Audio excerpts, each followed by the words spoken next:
Ọbụrụ na ịbata na this broadcast, metụ aka na like and love button, then share this video. This program supposed to be together with the program yesterday night. Was it yesterday night? Yeah, I think so. But squeezing in because of time. So I want you to share this video. I would love you to share this video. Metụ aka na like and the love, then share this video. It is very important. Not knowing when to stop is a problem.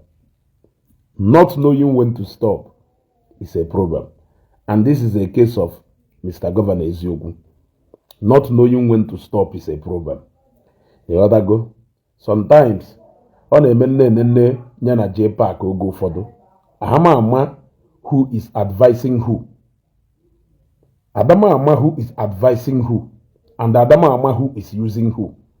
Because if you look at the recent event email, then you will begin to question the wisdom of Mr. Governor. You ought to go. You will begin to question his wisdom. Then you will ask yourself, how can J Park be this wise? How can J Park be this smarter than him? At least J Park knew when to stop. I don't care the reason why he stopped. I don't even care to know if he stopped to begin later. At the moment, go plan something again. But the fact remains that he knew that at that time it was time to stop. He knew that no stress more than a bar it would be a problem. He left without even saying a word. He left. He started doing other things that is not even related or connected with the Oge or arrest of Oge. You want to go? Remember what I said. What I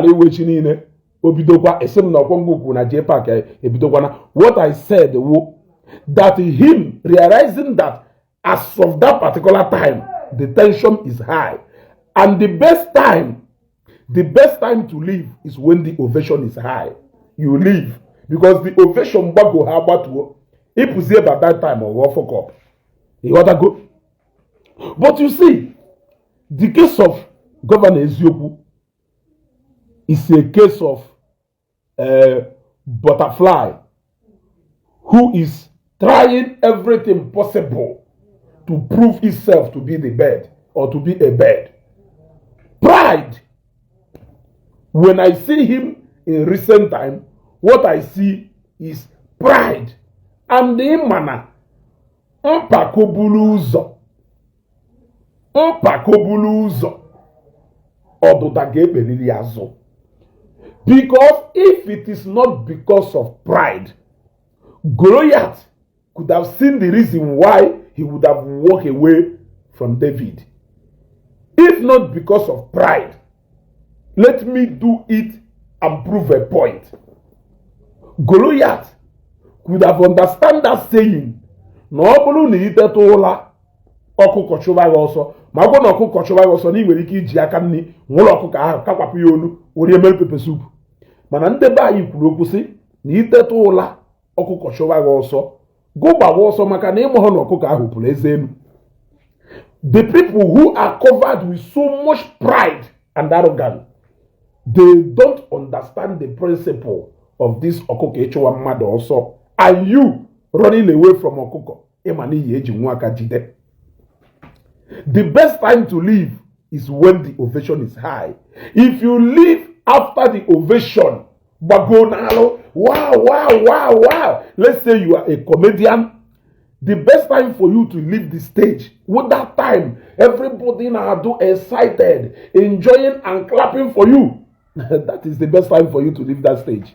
If you continue beyond that time, time where kona ho onwere boy eruzie if also ho ogu na epu ndị mmadụ na emerisi that is, or people will not even, or they will see a reason why they shouldn't even be, or ipuka ofu ebe ndị kwukwala okwu kwuru okwu wee sị na nnukwu mmọnwụ gbakaria na ọgbọ ogozi ife ụmụazị, meaning gono na that nnukwu mmọnwụ should also understand when to leave the stage. ndị Igbo kwuchara okwu niile ekwucha mana pride a bịa occupy ha the center obolo mmadụ ifuzi onye wee sịkwa ya again that he who the gods want to destroy the first make gono bịa akụ onye ahala akụzi onye ahala onye aha na-ebigheri aka na-emegheri wee meta nke ya disgrace you gotta go. You people made that arrest. When you made that arrest, everything they make kitty. The moment JPAC understand that no gap have beyond here, that if I will keep on again, JPAC alone na Jewalo. Remember he used to be Ogo on every on every on. The moment to follow na this thing oh Jewalo JPAC abia again. Until the day Ogechi pụtara. And the moment of Ogechi apụtago ọgbanyụọ ịghọtago ọgbanyụọ kamera ya na-akpọ. That is the wise and the most honorable thing to do. I'm not saying it because I don't know. Like I said, also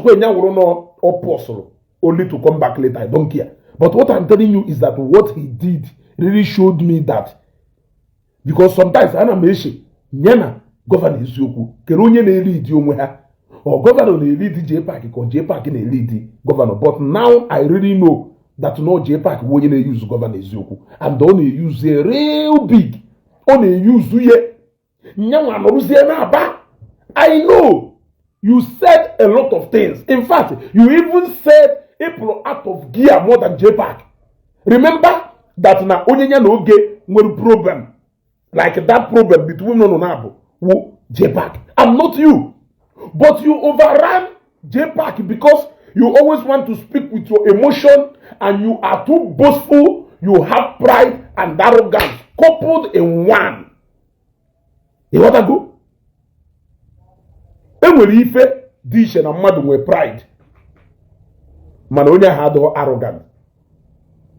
Mmadụ nwe pride mana onye ahụ adịghọ arrogant. Ọ na nwe pride ịdịghọ arrogant ịdịghọ boastful. You gotta go.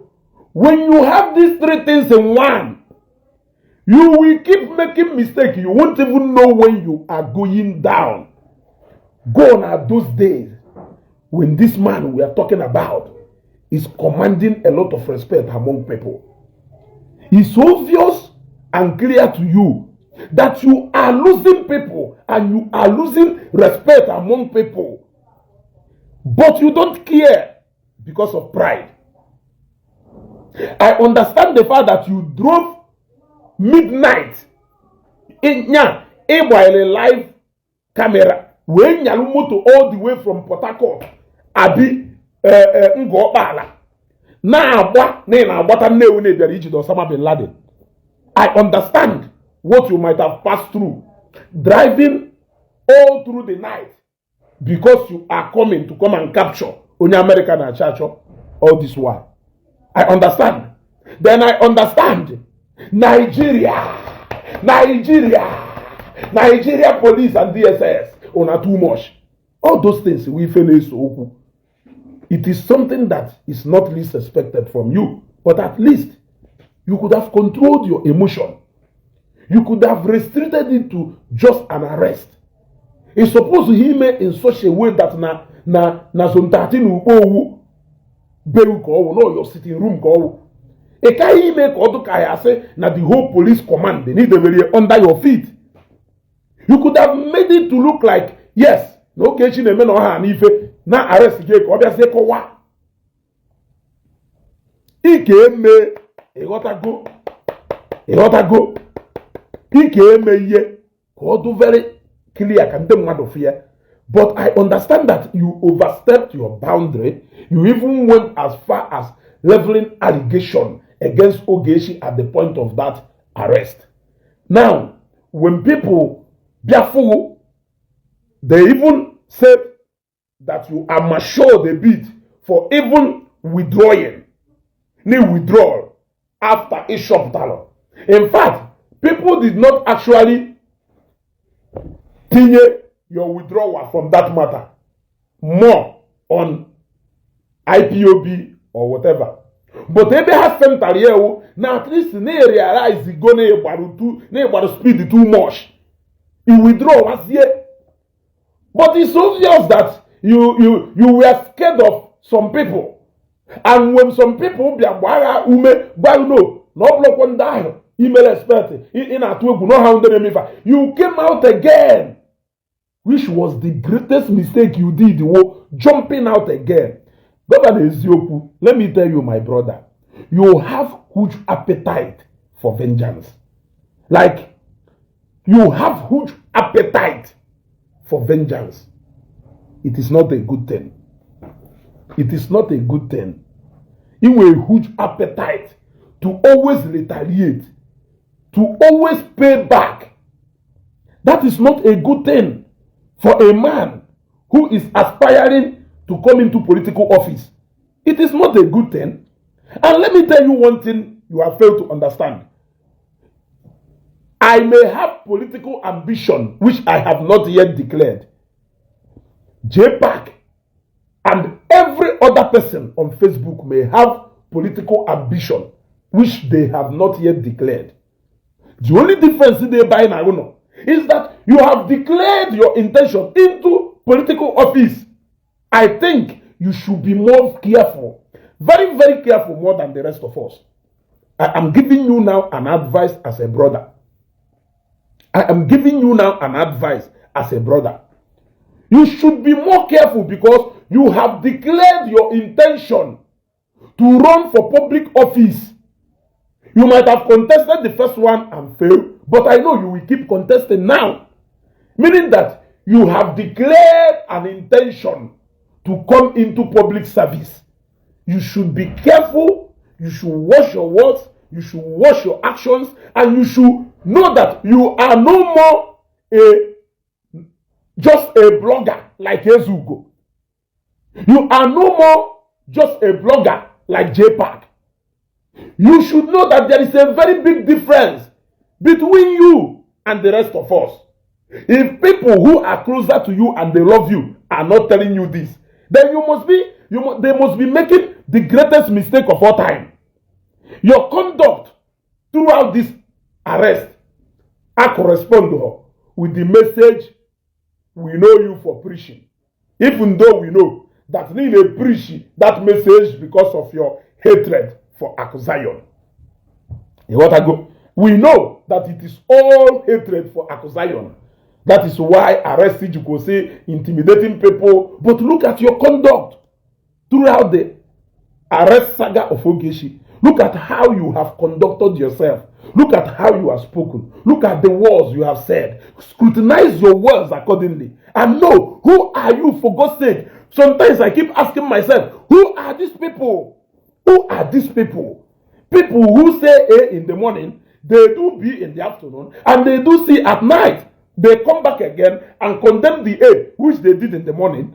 Who are you, for God's sake? If I say, define who you are, who are you going to define that you are? Remember, there is a reason why I said there is this huge appetite to always pay back in a bad way.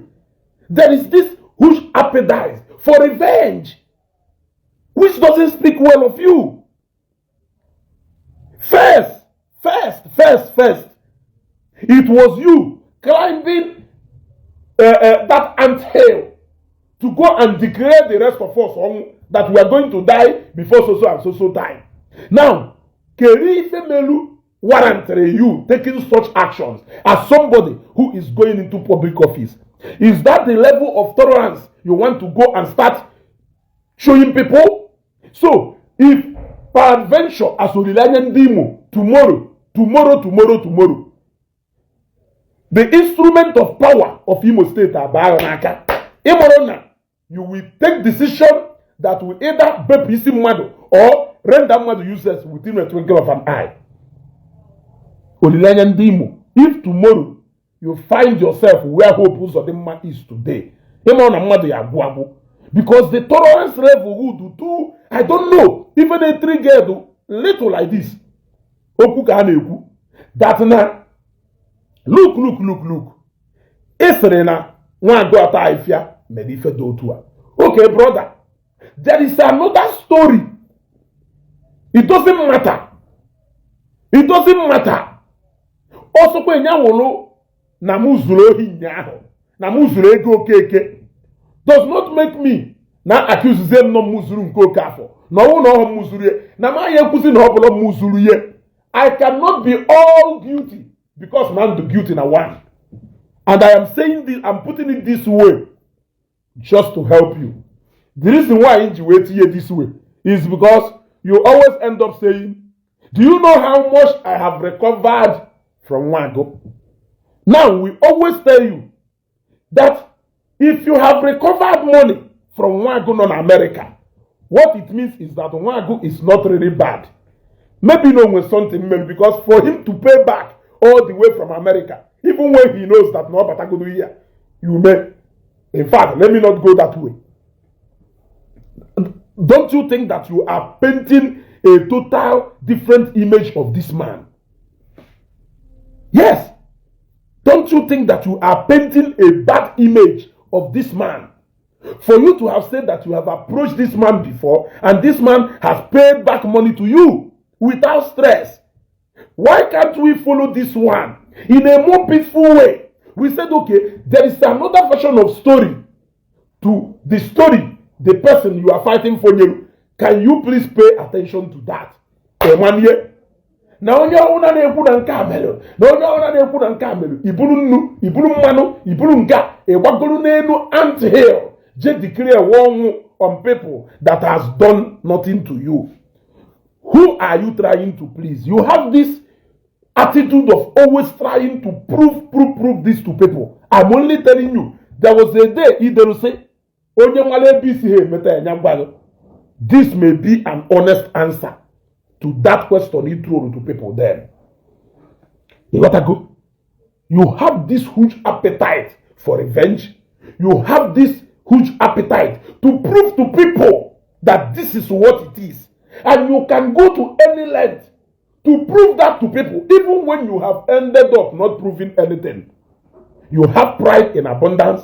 You are too arrogant for my liking. You are too boastful for the kind of and the level where you are operating. You are too boastful for the kind of somebody, the level you are operating, what you have, and the all that one. You are too boastful, my brother. I will not lie to you. What I'm telling you is the truth. You want to go? Then the other day again, Owolo na JPAC no Ogechi with problem. And when you put out a write-up that now your father intervene go, that if no na JPAC aposero, that look. Everybody who wanted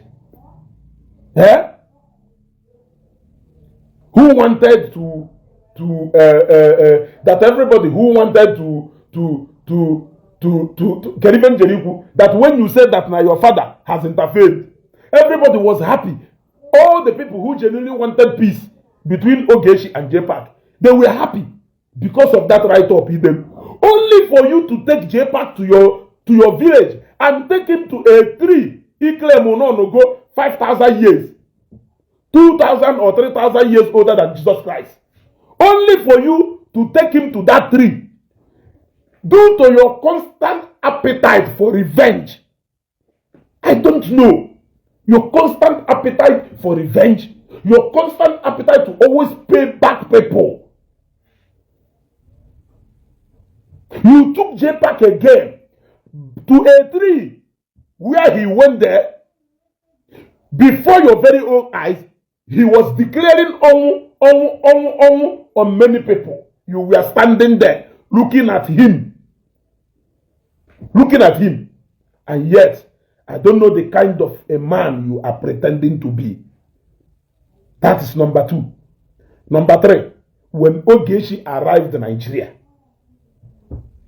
due to your constant appetite for revenge, to always pay back, which you have never hidden. You said, and I quote, you said, and I quote, no so kwa yenya wolo na ifa ha no te gaka ni yetiri ye mmadu na fridge, that one day ni ge wonite and pay back that person. I always follow people by the words they say. Hapo garagara yi na eme. I follow your words, line after line. And when I listen to what you have said, I will see you, we will have together, I will see the how real and serious Edo to Ifineku. Yes. Now let me tell you something. If you said if a teary mother and fridge that you don't forgive, you have said it countless times that you can resurrect something take go time. Nambonya do unaware. That is when you will strike. You have always said that. Now, on what ground here is Ogechi? N'ife yi na-ekwu kere mgbeje paaki gwuru ife a n'ife medicine or uruzie kita ka Ogechi ma na ejebolite. Have you seen how most of you see when I pass judgment against yourself? Because when you are passing judgment upon a thief and the Ibonyori, you are declaring your faith. Yes, it is your faith. Mwi wonyohi, but if wonyohi sonyohi, kuwonu ye mwonu yoko. What you are passing upon yourself is that ni deserve ka akuwo mwoko because ni wonyohi. You got to go? You see, that is why I tell people, be very, very careful. Due to your continuous appetite for revenge, you left your base in the middle of the night and drove almost how many hours in the middle of the night on a live broadcast because you are coming down to Newi to come and capture Onyenda American Achacho over the years. And even when you people arrested her, you were so proud. Imagine what could have happened. No only made one call, IG Azak. Imagine what could have happened. Ijidere Osama. Ijidere Shekau. Ijidere Shekau. You were making video. So pride. It is so lucky na man or with that day on Ogechi. I am not saying that no na ya Ogechi weapon. But that moment he make that statement, on internet today. You were so lucky. The moment he dropped that statement, the whole narrative change. You were so lucky. I don't know what took me out of Newi to Ngobara that day. Only God knows what took me out of Newi to Ngobara that day. I guess Nefa was very important. Yes. Because all on social media, I would have confronted you so that we can talk now one-on-one. We can talk one-on-one. Or by the camera. People could have seen my conversation and my engagement with you that day. You see? So now, even after that arrest, you made a video and you said you are withdrawing. The man say, okay. Whatever thing that made him to say he's withdrawing, whether or if Ogechi, IPOB or what, it doesn't matter. A lot of people concluded it doesn't matter. At least you went and you are able to go on a live broadcast more than how many times coming to prove nonsense. Because when I watch your broadcast from beginning to end, I end up concluding that this is total nonsense. It's just that you will not know. Because you still have this continuous appetite of trying to cage Ogechi by all means. So you will not rest. You will not go. I have come to realize that JPAC is not really the problem in some of these things on them, but you. Yes. Because you overacted. You reacted more than JPAC. You reacted more than JPAC with the actual complainant in that matter. You only helped him to go and arrest Ogechi. You only accompanied him to go and arrest Ogechi. We could count the words said by JPAC, but the words we cannot count it. So can you tell me, between you now and DJ Park, can only know the actual person who is having one-on-one issue with Ogechi. I am asking you. That is to show you that you are gradually losing Ifijide. You are gradually losing Ifijide. There are so many reasons why I respected you in the time past. Or somebody who great respect for. And I keep saying it. That was why I drove, sit at home, buy fuel, black market, just to go to Obosi, bed at different, to come and see you the day you came there. Yes. But you are gradually losing every single thing people you will respect in every year. And I will advise you to go back. Re-strategize this new year. It is still early. You have lost focus. Every single thing in the Madujiwe Malogo Nijiwe Governor Ezeugo. You are losing it day by day. I don't even block people compared to this I block now. Is it not obvious to you? At least I don't have block on the mother. But Adama block every minute and every second that you see me. These days in a broadcast. You spend on a program on take 2 hours. You spend over almost 1 hour plus. Either call with people. You spend that hour now block people every minute and every second. That is to show you that you are deviating now. Whatever thing till you now that mood about then.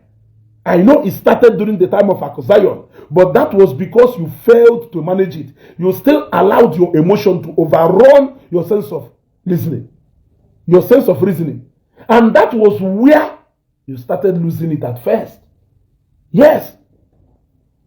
Or was it one issue? You know, this constant attempt to prove to the people you don't even know, all the people, they follow. They followed you because of Ngongwaham on Facebook. They never knew anything personal about you. But it beats my imagination how your continuous attempt to please these people will make you to lose that track. But I had you follow you at first. You gotta go. I am dropping these words as an advice to you. This is the right time for you to hands off the case of Ogechi. Yes. This is the right time. You are overrunning it. And the people are beginning to ask, what is the problem? Except if you don't go through your comment section. Except if you don't watch your videos after image area. You are beginning to lose your composure. And you are beginning to lose everything that made you govern Ezeugo. I'm not here, I am here to throw in these observations to you so that you will understand. My brother, bitterness, wickedness, yes, your constant appetite for revenge is too much. It's too much. And I'm telling you, do you know the way you have wished Zion to fail every day? Imagine no today. Zion. Because we could see that bitterness. Even from just dropping a write-up on your page. Somebody you feel with the bitterness is zooming from that write-up. When you make a video and when you talk, people could see the hatred and bitterness all over the world. It is that lacks love and anything. When people see the way you always talk about or maybe some people will get back this thing. When people see the way you talk about these things, one day you will think I don't think no one if on Facebook approve I don't think so. You want to go? I don't think so. Rather, one day I am giving you now this one as an honest advice. One day this social media platform There are people who are watching. There are people who are watching. Yes. There are people who are watching. And they are observing what is happening. In case if you don't know. In case if you don't know. If I got an okay yesterday. That somebody put out, Ezeugo, I am a strong follower of you. This. You may buy Jennifer. Mbaye buy Jennifer. Mbaye buy Jennifer no ka. Ezeugo, amakom. Emano di mmadụ ahụ wee wuru no. Ne. Emakwe buy Jennifer. Emakwe buy Jennifer. I don't want to say anything about Eba Jennifer. But I am telling you, be very careful so that if anything happens to you at the cost of Ifa in a many you will beat your chest and say, I did it because of this, or I genuinely did this, or this thing happened to me because of a just cause. I am telling you, this is the time for you to stop. Stop this mediocrity you are doing. Maybe arrest Ogechi. Now, talk about other things. Talk about other things. Nigeria belongs to all of us. Nigeria belongs to all of us. Especially. And if we go to them obodo, you saw on them obodo. If we go to them obodo, you look he they make the kind of bragging he make. It cannot very far. It cannot very far. Look, the kind of words that comes out of your mouth, is it because na social media they make mad king? Contrary to what is obtainable na reality. Yeah? Is it because na social media? Na social media shieze. Be na social media wo tiger. Be na social media wuru a minister without portfolio. That is the kind of people social media name. You want to go? Stop this. I have really seen. I have really seen that it seems like now. J-Pack can weigh a kind of now more than you. Let me not call the name of anything. Look at the way Osu. I wouldn't even be surprised now. Na J-Pack in a shift to zero materials here. Stop talking. Stop talking. Enough of all this talking. Even if Ogechi is being arrested again tomorrow, Nigeria is for all of us. One single individual will die. And all go to know when them was you that and I say you are not one of them. You are not one of them. You are not one of them. There is no way you can tell your sister not to come back to his fatherland. Rather, it is the right thing that you people have taken steps to go and resolve that problem with her. But I don't know where you are getting such confidence from. What is driving you? Capital oil. How much do you have? Who do you know? I am asking you. This is the same thing you end up. Nago akusayo for. Every day, send a Kosayo na parade don't way as gono, no one in threatening people with police, always doing this. Nobody will be arrested again. I remember the day you made that video. They can never arrest anybody again. Let them come and arrest anybody again, Kamfo. Just when people are settling with your message of nobody will be arrested. Bam! You made the first arrest. You made the first arrest. If you have made that arrest and you have reduced it to just an arrest, this is the time for us to engage Ogechi. But you made that arrest, you started bragging, you have so much. Imagine what could have happened only with power to say Ogechi Pota or Ogechi Apatano. Don't you know that Ogechi will be aimed for a long term? You got to go. My brother, in case if you don't know, this is the time for you to stop. This is the time for you to stop. You are making mockery of yourself and people are laughing at you and they are watching. Imagine all that Itia Kanobi and all that bragging, all that risk of driving from Port Harcourt or be from Efa because Nena Agaki Mude Osama bin Laden. How do you feel that after 3 days, the same Osama walked to his house, to her house rather? Yeah? How do you feel? That could have every single person going to enemy for Anapusiana. It is only you. It is only you. Every single person going to enemy for. It is only you who has refused to go in. I remember you talking on behalf of Ijele that the people who arrested Ijele should leave him, should leave him. You know, this kind of life, been at this Facebook. I have told you people, stop it. It will not help you. Time is the mother of. It will always expose everything. If it doesn't happen today, it will happen tomorrow. It can only take time.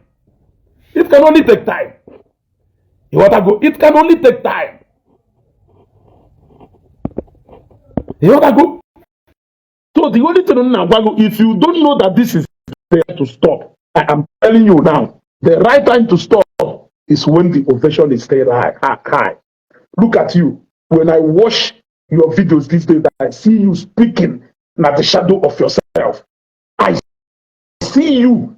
How you manage to get yourself into this mess is what you are yet to understand. But I know where you started derailing and where you started doing it wrong. But Emaro, where you started was during the time of one issue. When Ogechi decided to engage you, on the issue of Nwago, you left the issue of Nwago and Ekwu. You went personal. On Oge. Even when you went personal on Oge,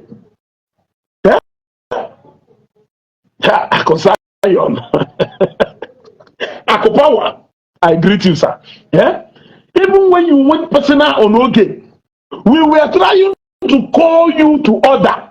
You started recruiting with people who don't love you because you want to gather people for Oge. Now, you were doing that when you had a differences with Akosayon.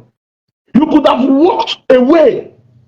But you decided to recruit yourself with the people who don't like you simply because you want to fight Ako. All these places where you started missing it. And the more you are missing it, the more you are walking deeper, the more you are losing who you are. Have you not noticed that every single thing Melugu Governor Ezeugo has left you? Have you not? Every single thing that made you govern Ezeugo, it has left you. There is only a little percentage of it left, which you can still gather together and buy people's confidence. If only you can retrace your step. Today, let me say it clearly now. There was nothing wrong with the approach Ogechi when you were having issue with Nwago. I can say it anywhere. Is if not that your continuous appetite to always exhibit that pride and arrogance. I wonder what you could have done with all the resources. Imagine if I came in an account with 500 million or 1 billion account. Imagine if I came in a contact that you can put a direct call to the IG's office. Imagine if I came in. All of us will disappear within a twinkle of an eye. Because you will roll out that money and spend it anyhow just to prove a point. You always have a problem with proving a point. You want to prove this, you want to prove that. That was how you descended on what God has brand. Like when personal thing don't go there, even when people are calling you, come, let us sit and discuss. Let us get Nwago to the table so that we can talk. Brother, this thing is not like this. We are still trying to prove a point to some people who don't even know you personally.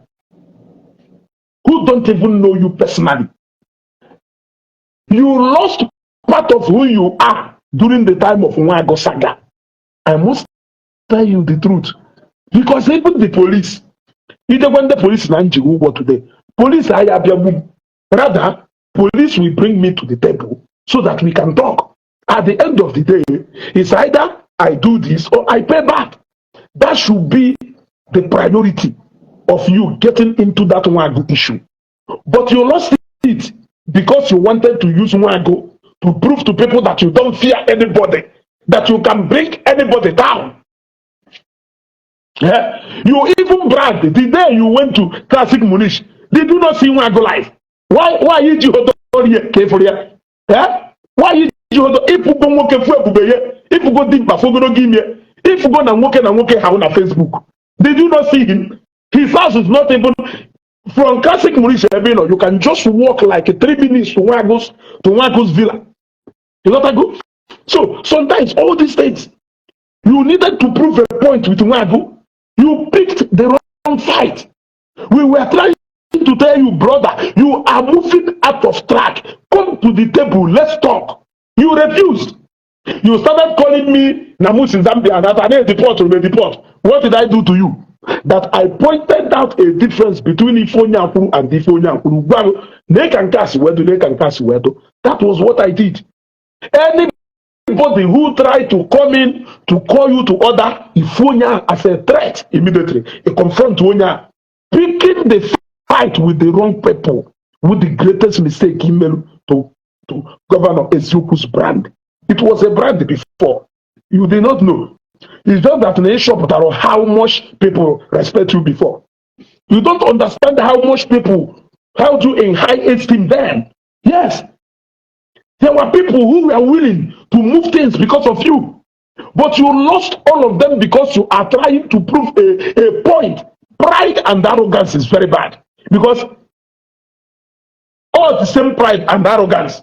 When you marry David, marry Goliath iji wee fi ruo na onwe ha David or Sophia or daye bar we catapult we gbatuo yo we da enu na nadayo.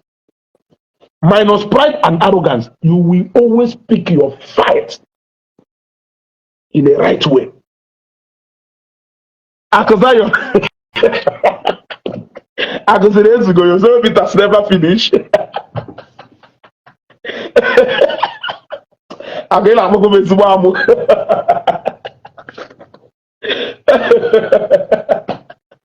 Hey, Ako, and I'm going to go. Now, so I'm now. The other, into the Obitasia, into the mother say, more than so Obitasia, get all the way. You want to go? Now, you moved from there. You had a misunderstanding with Ako. We never knew of it. None of us knew. No, we the wrong between you and Ako and JPAC. Not until you people started coming out small. I now go. And let me tell you, what happened then? What a normal thing. Obru na mi no keke no kafo na eso okwu. Muna odumma. Muna uso okwu. It is a normal thing that Okeke no kafo will come to align with you. Is there anything special, you people now? This is how me, Ezeugo. This is how I handle my things. Let me tell you now, Kiwemo. Okwiflo, Muno Okeke no kafo. Guno Okeke no kafo na eso okwu. Muna odonamma. Muna uweso okwu. Okeke no kafo. Gonna have so my brother, I know that these people can never tell me anything good about you. Yes. So even if I want to use them, I will use them responsibly. Because I know that two people who doesn't even like each other can come together. Two enemies can come together in unity just to go and take down the third person who may be enemy to the two parties. You gotta go. I'm telling you the truth. Waja said it in his write-up that two enemies can unite to take somebody down. That does not mean that they like each other. So the greatest mistake you did was losing your real followers and embracing those people who are the enemies of your perceived enemies. That was the greatest mistake you did. And we were calling you back to order. Ejo, onye lose if what you were there, including Obodo. The man and Konya and Koboda Habugo. That's why you do from. I still choose to stay from my strong place. I can either fight somebody when I agree from the same place. We may disagree to agree, but for me to leave this my comfort zone where I am to come and join you that place, you are lying. You are lying. I'm telling you, you are lying. If I not to woga, because the moment thing happen, that's my comfort place. The man and Kema go. A lot of people now people do scared to talk to you. But now almost everybody can now stand and talk to you. And that's my brother. I don't want to reply to him. No. If I want to reply to you, I will reply to you. I don't want to reply to him. I am giving him relevance. But you cannot help reply, you know. You cannot help replying. Even that arrogance and pride of saying, I don't want to talk to him. You will still reply to me. Yes. You will still reply to me. You must reply to me. Some of you who said, all of you have ended up replying to me. So you will still reply to me.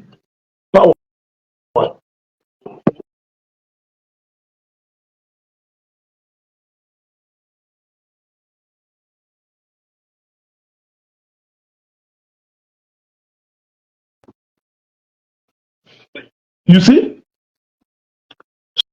So, mmadụ mebie ife o ji wee dee ebube ema na nke onye akwụgo. To only advice na-enye gị owo, this is the right time. This is the right time for you to stop. It is the right time for you to stop. But if you continue to dwell in this arrogance, if you continue to dwell in this arrogance, then I don't know. If you continue to dwell in this arrogance, even when it is clear that it is not adding up anywhere. Remember, I'm a Nurudisha fake account now wash. When I entered into JPAC's program, people who look at Ezeugo Nibe Neji fake account will I wash. Nyawa real account will I wash. That is to show you that name will a very big difference between you and Ezeugo. Why will I wash you with fake account? I want you to know that I'm watching you. Yes, I want you to know that Ezeugo is watching you so that you can speak in confidence. Yes. So why will I judge all the content creators in a program? If I want to watch your program, I come in with Ezeugo Global TV, not Ezeugo TV, but Ezeugo Global TV. I should be able to announce my entry number on your program. Hey, man, Ezeugo is watching. You want to know pride and arrogance. Whooping here. It will not take you anywhere. I know that it is heartbreaking. It is heartbreaking to see that every single thing they brag about, that it never happened. But it is still part of life. Everything I wish in this life, Nabia, it is still part of the game of life. You want to go? That they brag, that Nick Cage go Ogechi later come out. It is still part of life. It is still part of life. But for you to continue into trouble, many of the people who don't know how to conceive with this idea, they have all gone in. Now that this chapter is gone, it is only you, because you have this tendency of proving a point. You have this tendency of always to prove that you are caresia, that you are this one, that you are this one. You want to go? That you are this one and you are this one.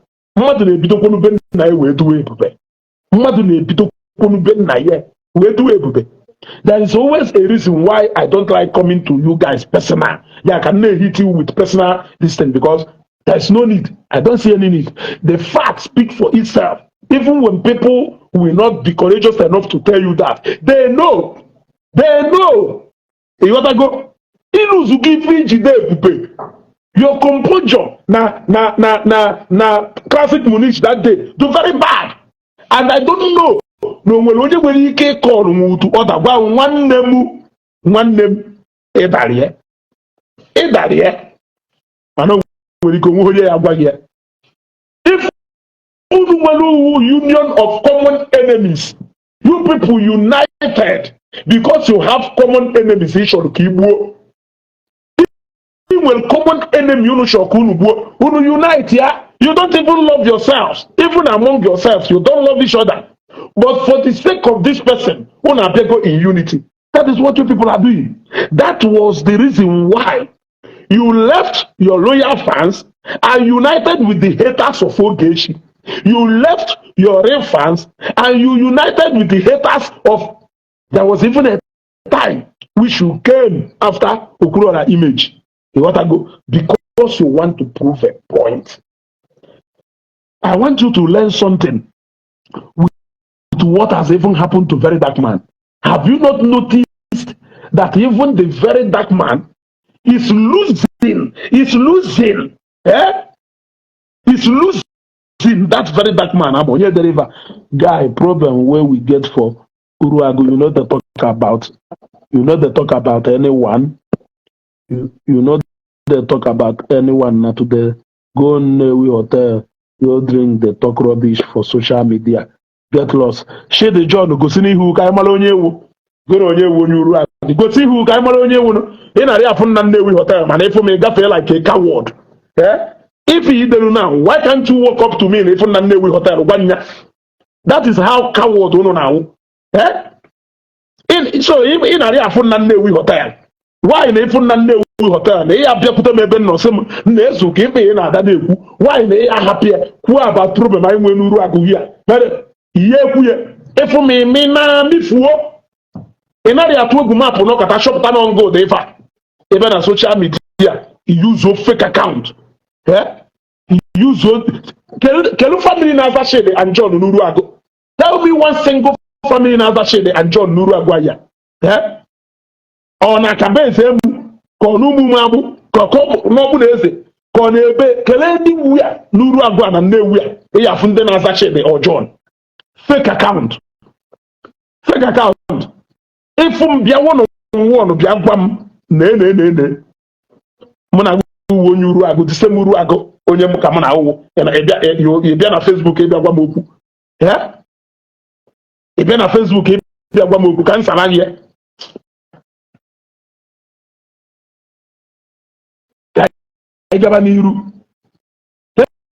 Let us proceed.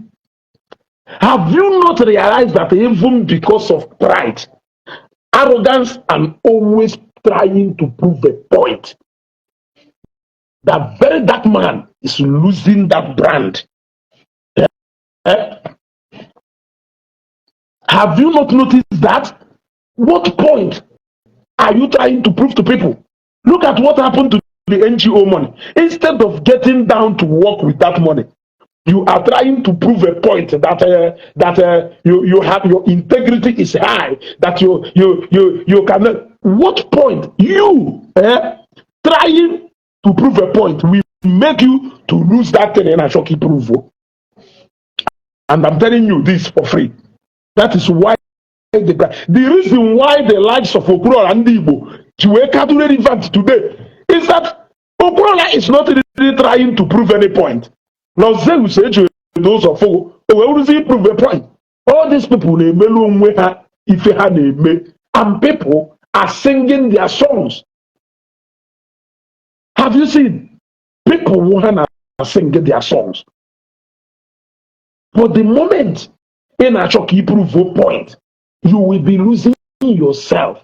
You won't even know when you will start battling with the image, a strange image you don't know. Or image you won't even know when your real image happened. So, my brother, what I am telling you is, retract your step. You want to go? You have done what you did, no doubt. But to come on Facebook to continuously, you are in a diminish yourself the more.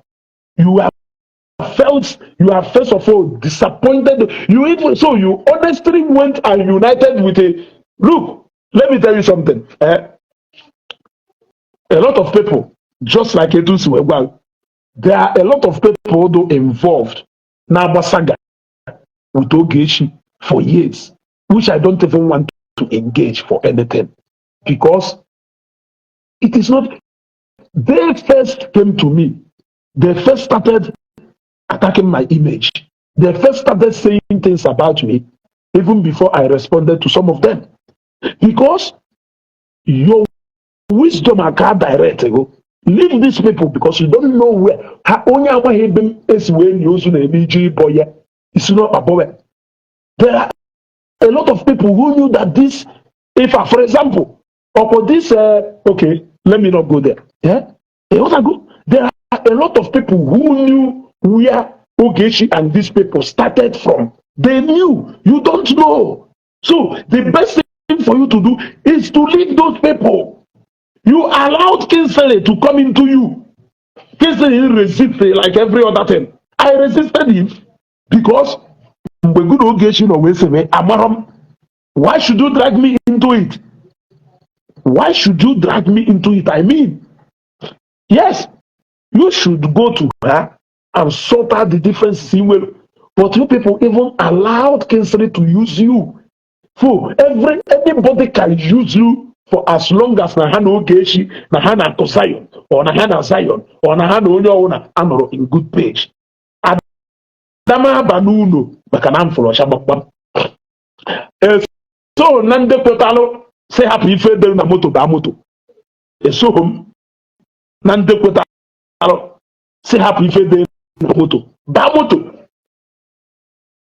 The first day Mirabel contacted me, I spoke to her like a sister, removing Ogechi or anybody into picture. I spoke to her like a sister, but she was trying by all means to get me to her side, which is not possible because based on if I decided to advise you, which is the same thing I told you when I saw you at Ubo. I told you, my sister, let us forget about this thing. Let us talk about how that thing came into existence. Where is it? My sister. Phone even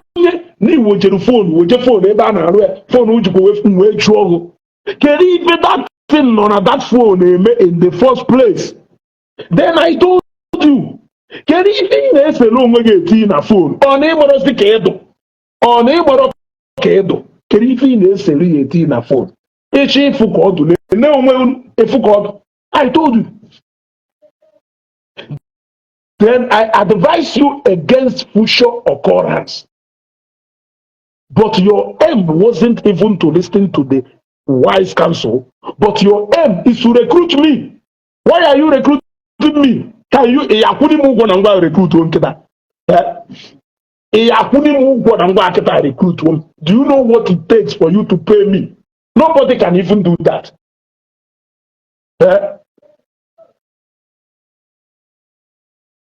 Nobody can even do that. I gave you an advice.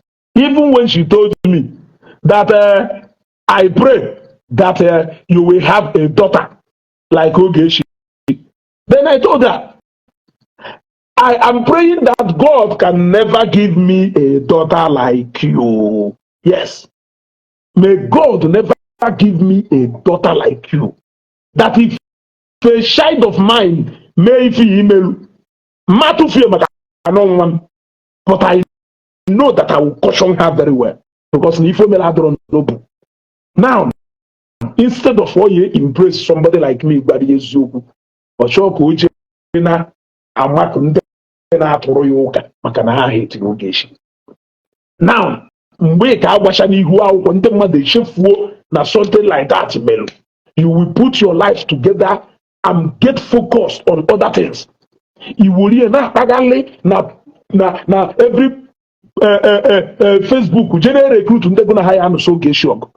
When you could have nabuola jezo Restrategize onwe wepụta new thing na Facebook ndị mmadụ people forget so easily. Over the years wòlíì na-akpagharị na all Facebook platform jee na-achọ ndị ihe recruit so that ka i wee nụsa Ogechi ọgụ mgbe ebe a na ihe recruit nwom it becomes a problem. So know when people come to use you. Even Matthias nwere ụfọdụ ife ndị mmadụ na-agwa maka Matthias, I will disregard it. I will not even bring it to Facebook because I know that is not what I am after. That is not what I'm after. That is not all I am what I am after. Even the after is very different. Onya the after to fight his or her personal battle with Matthias. But that is not what I am after. So when we run away from all this recruitment, we do it all round. When we see that your intentions are not genuine, we drop you. But when we see that your concern is genuine and it can help us na the line we are moving, we bring you in. You want to go?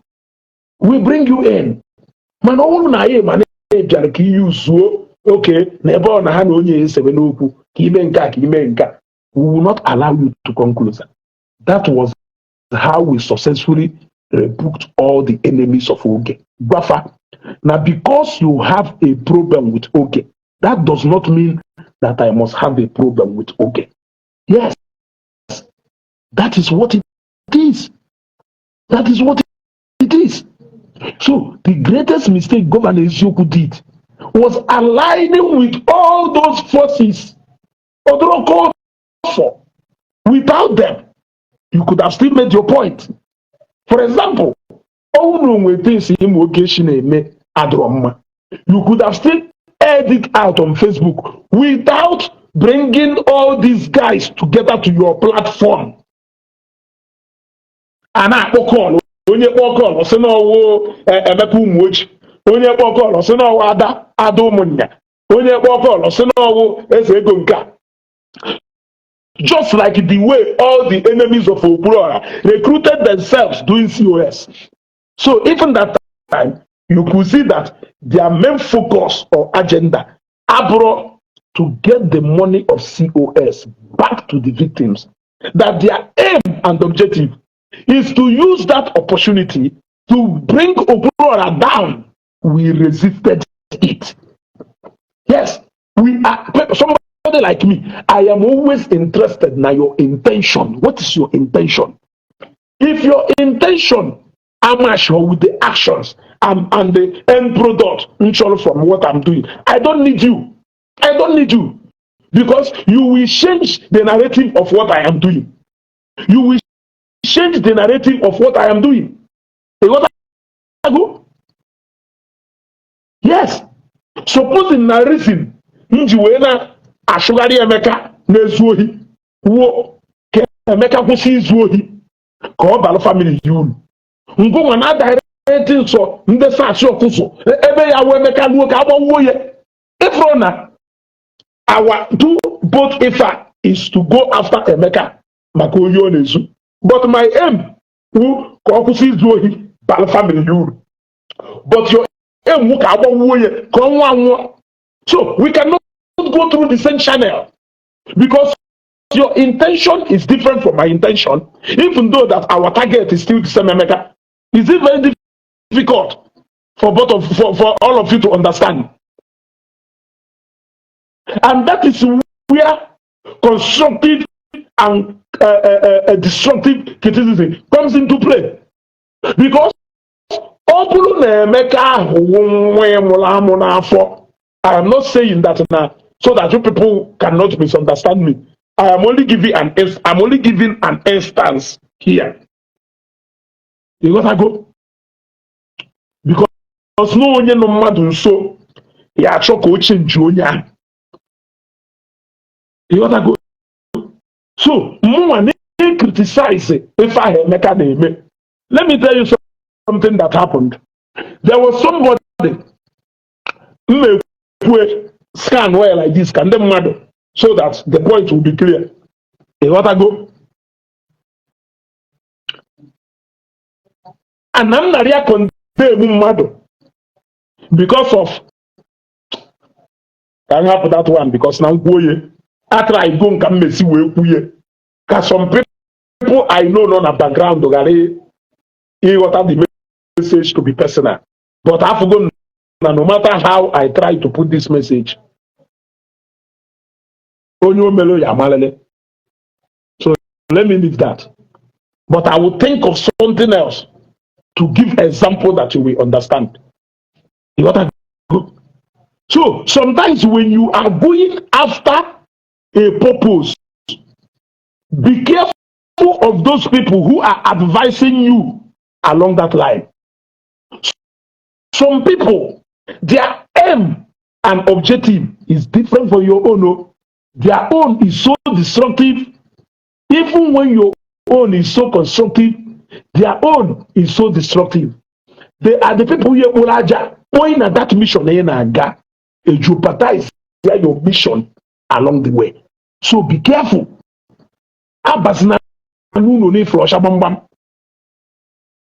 Yes, when you are seeking for allies, or bro, every allies that I would like to work with, I will only work with people who have the same aim and objective, whose mission is same and whose direction would same with my own.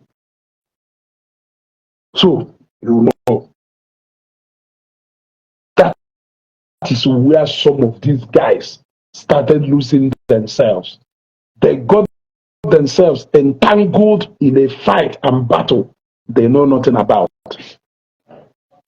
Yes, they got themselves entangled in a fight and battle they knew nothing about. And the end product today, people who did it again during the time of Okurora and the COS.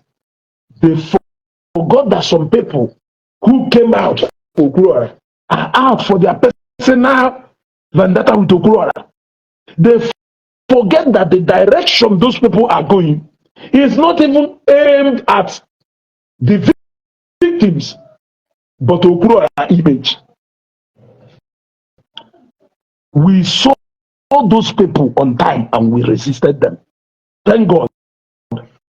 Me and Waja, Places Empire, and Tishi and a lot of them, Chief Pilot and so many of them. Okay, it was a perfect combination. And we were able to conquer them because we understand the rule of that game. You want to go? So don't get lost. That is why it is not everybody out there qui complain something about your father. Because when the complain only like he just complain only about your father. Only solution he harm without your father. You will lose, he will gain. You want even know only like your father. He will just complain only something about your father. Solution ni no ya dey nyewu solution here harm your father.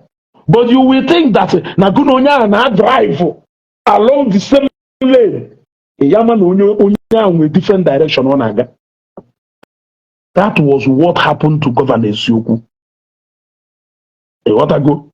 That was what diverted. When he was talking, he thought that those people infiltrating into his pages, that they meant well. He doesn't know that those people are after their own personal this thing. They are after their own personal fight with Ogechi. You went and mixed up with these people and they messed you up. This is the time for you to say, but if you don't want to do that, my brother, you can continue. I learned from our balance stability at that any day ha go buata nti aye jumi ife any day I go buata, but nobody will change my direction from where I am going, except if the same destination I am going is same as yours, if the same everything is same as yours, then we can work together. But obulu na interest can indirect ya motor to go why na go macholo I pusie no ya go abagana ke direct here to Mutioka. Even na my ekwe because I know na o ya go abagana ogun ke mo na yo ebido ogun ke So two cannot work except they agree. The greatest mistake JPAC and the governor Ezeugo did was aligning with their worst enemies. Either ways, they are still your enemies. They don't still like you. It's just that they know that they can use you now to get the bigger enemy they have. Either ways, you are still their enemies. If you go down tomorrow, they will still laugh at you.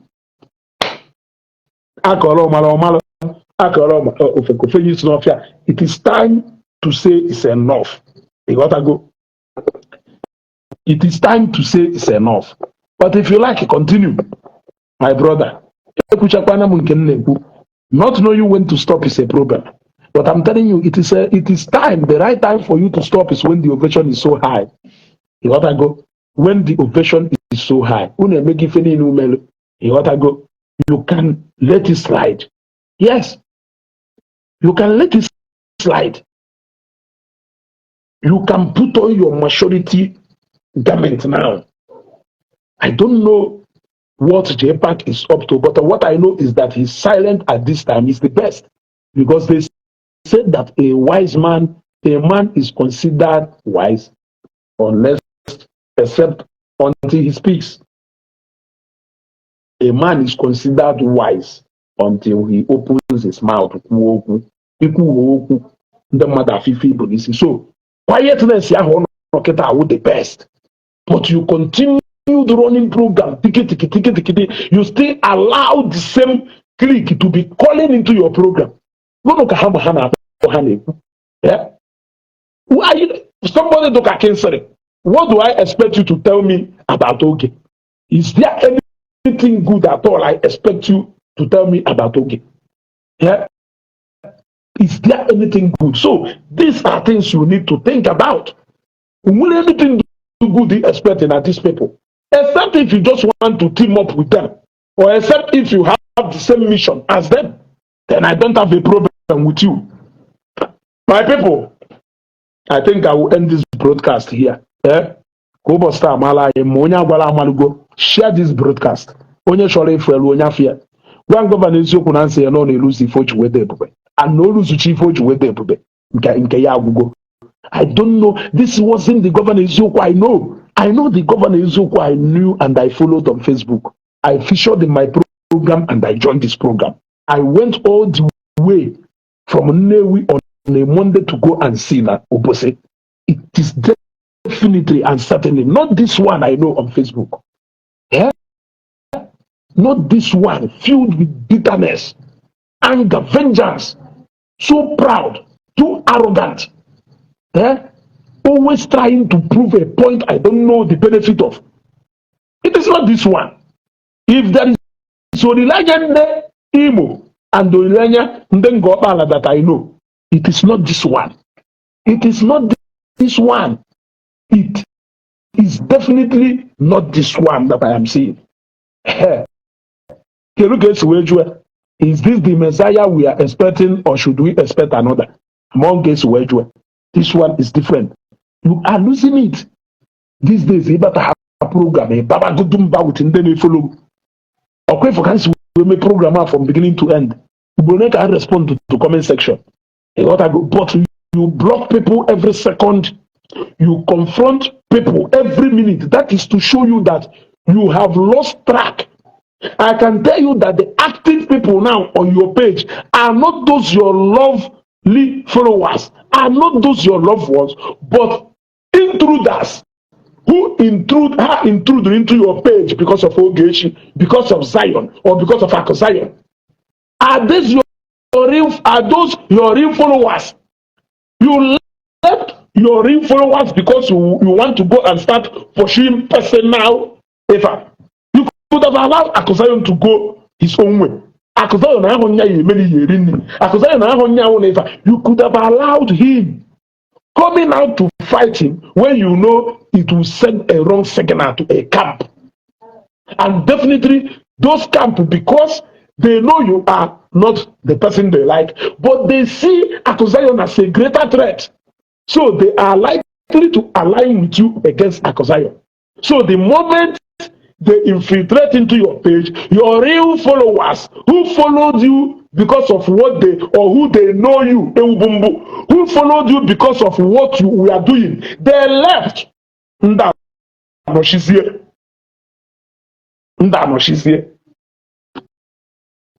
Remember, I told Ijele the same thing.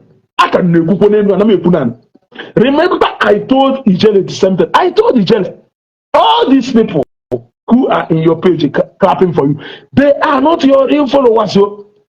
When Ijele was captured and detained, what did they turn around to say? You know that Ijele is the enemy of Igbo. But these are the same people. These are the same people who were clapping for him. You got to go. So I refuse to enter that saga. But to governor Ezeugo na J Park, two onwe ha mmanụ, buru ndị saga. I refuse to join them in that saga. Yes. Onwe ife oge mere nta akpọ m oge. Gwen ife imelu m adịghị mma. Onwe ife o mere adịghị mma. If I have her line, why won't I call her? I will call her. And I will tell her, okay, if I do to adịghị mma, and she listens. She listens. I can tell you, no, they can't. Oh, no, he can't. I can't go, no, he can't. Oh, they can't. You got to go. Oh, they can't.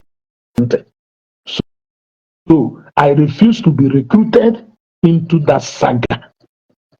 If pass your signal to me, I will respond to that signal in my capacity as a Ezeugo and not as anything. A lot of people are still making this mistake. It's a live program and Ogechi wonka, Ogechi wonka. Onwekwari onye ya akpọsị na Ogechi ahụ nka. Ogosi all the same kind of people. Onwekwari onye na-abata preach a peace or a program call. Una agba saga indirectly si na unu na-ekwu eziokwu. Mana ọ saga ka unu na-agba. Saga ka unu na-agba. Ijoin go saga. Yeah?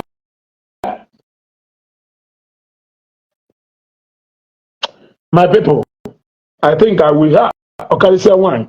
I greet you. I think I'm going to end this broadcast here. I still remain your favorite Ezeugo.